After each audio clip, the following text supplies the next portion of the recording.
Neng. Neneng. Gitu. Neneng. Neneng sini kek. Ngapain kek di sini? Ngapain? Kayak gak ada dosa tak panggil, udah bengok aku. Ada duduk ke dulu. Ndak kerungu aku makedo. Plonga situ ke. Udah kelar ke senam. Udah. Kita nonton. Aku ngeliat dari jauh.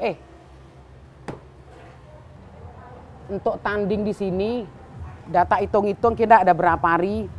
Latihan tepak lia. Kadang ke minum. Anak ke bagi, cucu bagi ke minum di situ. Nanti menang ndak menang, Neng.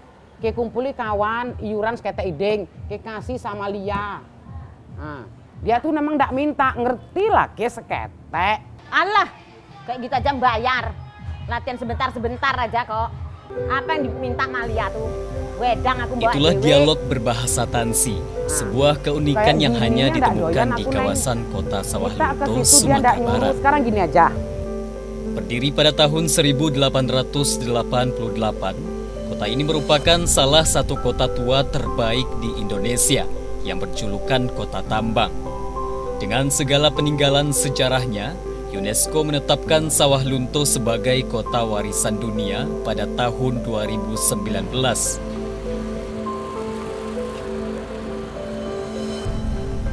Bahasa Tansi adalah salah satu bukti keindahan warisan kehidupan di kota ini. Bahasa ini lahir khusus di Sawah Lunto dari pedalaman dan menginspirasi persatuan bangsa.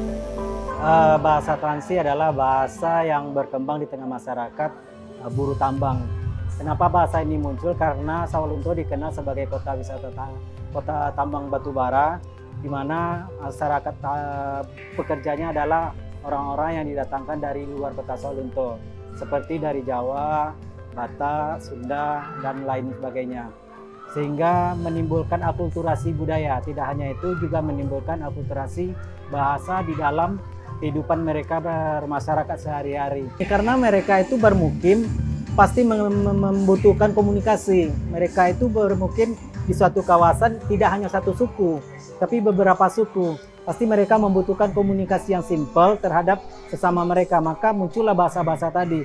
Mereka menggabungkan bahasa Jawa, bahasa Sunda, bahasa Minang dalam satu bentuk kosakata bahasa Tansi. Kan di Sikalang ini ada namanya Bilen dulu. Kalau sekarang kan PTBA. Dulu OPO. Jadi memang orang tuh kerja campur dari daerah-daerah Jawa tuh terus ngomongnya nih kayak gini gitu kan. Ngeluh dia di panek, kaki aku meretek gini gitu kan. Terus sudah kesehariannya tuh memang iya, dia tuh ngomongnya tuh orang Jawa nih ketemu sama orang Minang tetap digabung jadi satu. Jadi yang ceritanya yang zaman-zaman dulu gue nggak tahu, cuman Bapak Bu Eng bawa ke Selunto, bawa ke Duren, ketemunya tuh kayak gitu, wawak-wawak tuh yang gaek-gaek tuh ngomongnya tuh aku kesel, aku mau, aku gini gitu dengan bahasa Tansi. Jadi ndak ada salahnya tak lestariin kalau ngomong tuh tak bahasa gitu dari wawak-wawak, dari mbah-mbah, itu dari bahasa Tansi. Terus orang Jawa ngecek sama orang Minang, kayak gitu jadinya. Terus kumpul lah jadi bahasa nih.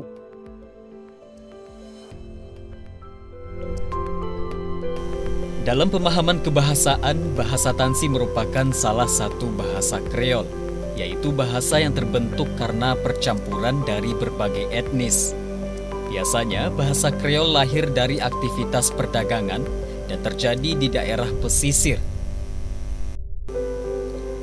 Namun bahasa Tansi di Sawah Lunto terbilang unik karena justru hadir di pedalaman hutan dari aktivitas perburuhan tambang batu bara di zaman kolonialisme Belanda.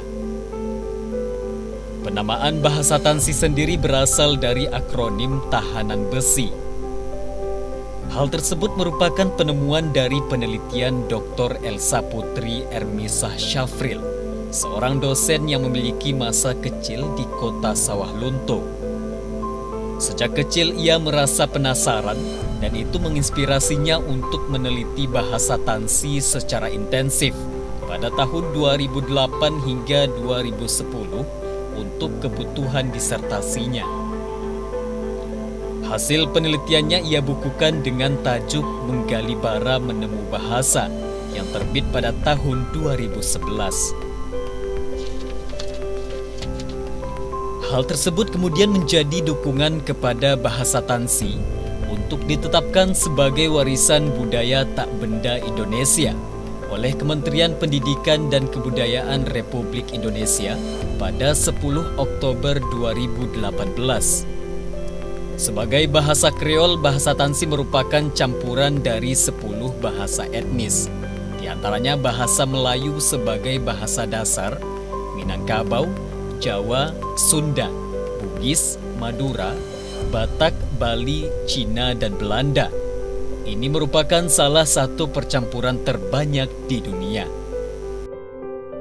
Kalau di awal-awal terbentuk, kalau dari kosakatanya ya, di awal-awal terbentuk itu persentase yang banyak bahasa Jawa, karena buruh yang didatangkan tuh buruh Jawa ya. Tapi bahasa Jawa yang dominan itu adalah bahasa Jawa Ngoko, bukan bahasa Jawa Kromo ya, apalagi Kromo Inggil. Nah, Ngoko itu bahasa keseharian ya, yang mungkin bagi mungkin tahu ya, tingkatan bahasa di Jawa itu kan ada. Nah, Ngoko itu untuk keseharian dan biasanya untuk sama besar dan dianggap kasar seperti itu dalam tanda petik. Nah, itu yang dominan. Kemudian bahasa Melayu sebagai bahasa dasar, baru kemudian bahasa Minangkabau dan bahasa Sunda, termasuk sebagian nanti bahasa Cina dan bahasa Belanda. Nah, bahasa Bugis, bahasa Batak itu tidak terlalu banyak di sana.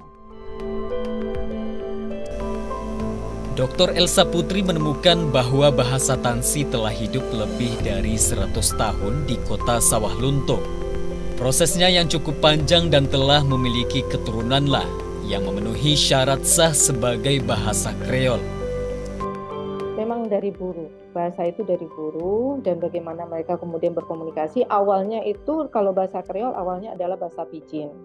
Jadi Pidgin itu memang bercampur karena kebutuhan berkomunikasi, yang dari Madura berbahasa Madura, yang dari Jawa berbahasa Jawa, yang dari Sunda berbahasa Sunda. Kemudian mencoba untuk berkomunikasi, ya kita aja lah ketika berkomunikasi seperti anak kecil kan, jadi seperti berngoceh gitu. Dan mencoba untuk saling mengerti. Nah, itu proses bahasa Pidgin. Bahasa Pidgin. Iya, bahasa Pidgin itu proses terbentuknya percampuran bahasa tadi. Awalnya itu Pidgin. Nah, nanti kalau yang buruh ini sudah nikah atau beranak pinak dengan keturunan, sudah ada keturunan yang pertama dan dia menggunakan bahasa campuran, itu baru bahasa Kreol dia. Sebagai sebuah keunikan dan kekayaan bangsa, bahasa Tansi perlu untuk dilestarikan. Bahasa Tansi saat ini masih terpelihara pada 2 jenis dialek berdasarkan wilayahnya, yaitu Pusat Kota Lama dan Teras Kota Lama. Pusat Kota Lama terdiri dari Tansi Rante, Tansi Tanah Lapang, dan Tansi Baru. Lebih unik lagi, bahasa Tansi di desa-desa tersebut pun memiliki kekhasannya masing-masing. Meskipun harus diakui bahwa hanya desa Sikalang yang masih memelihara secara kental bahasa Tansi saat ini. Sementara desa yang lain sudah banyak terkontaminasi. Salah satu langkah yang diterapkan oleh pemerintah Kota Sawah Lunto dalam melestarikan bahasa Tansi adalah perlombaan tonel atau drama berbahasa Tansi. Perhelatan ini diadakan setiap tahun dan ramai diikuti oleh anak muda.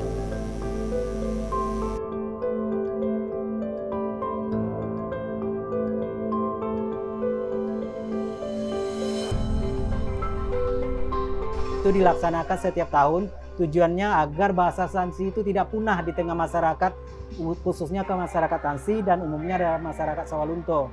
Karena keseharian kalau bahasa itu sudah bergabung dengan akulturasi bahasa yang lain, takutnya akan punah. Maka setiap tahun kami akan melakukan perlombaan-perlombaan dengan menggunakan bahasa Tansi tadi dalam bentuk lomba tonel. Kebetulan ada legend kita di Sikalang namanya Pak Sugiono Muma yang terkenalnya Kang Nono. Saat itu pertama kali Bu Elsa ingin adanya bahasa Tangsi, tercetuslah lagu yang diciptai sama Kang Nono yang sangat viral. Judulnya Ndak Ketok-Ketok. Gitu. Bisa Bu yang nyanyi seketek? Nah. Ya di sejarahnya di Waterboom baru dibuka waktu itu kan. Jadi dibikin sama Kang Nono lagu bahasa Tangsi. Tak nyanyi seketek ya Mas. Pelosotan yuk kita ke Waterboom. Rame-rame kita pergi ke sana.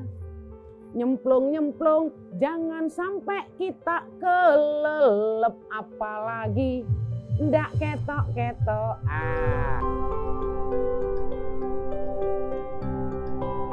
Eksistensi bahasa Tangsi rupanya bukan sekadar bahasa pengantar pesan masyarakat dalam keseharian.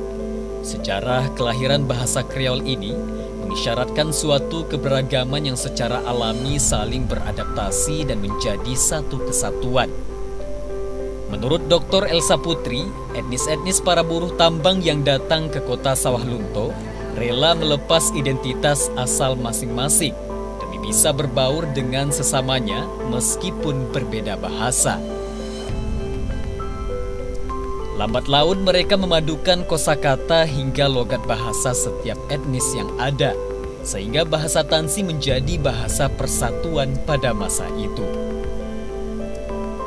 Rasa senasib sepenanggungan menjadikan bahasa sebagai sebuah metode perlawanan halus terhadap penjajah yang tidak mengerti perbincangan orang Tangsi.